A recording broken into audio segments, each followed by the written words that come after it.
nanjye ibihumbi 10 bya reka nkanda kanyenyeri 182. Umutozo wa Man City yitwa nde? Ibihumbi 10 biri hari, bitanu byanjye biri hano, utozo ubungu na bitanu nanjye mbishyizeho kabisa. Nose reka mbabwire. Mwamaye igihumbi nkababwira ikipe byakinye kuri finale. Mbere y'iteri.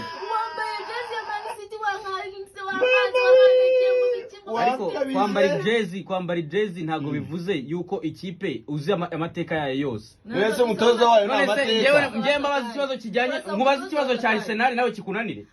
Kimubaza. Nkubaza ikibazo cya Arsenal kikunanire. Kimubaza. Aha.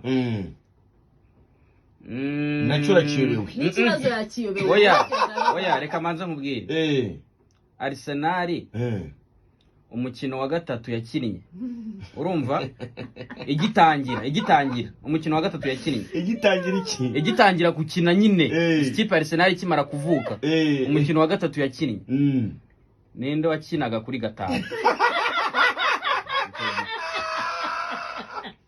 Yanzi ibihumbi 10 none agize igihumbi.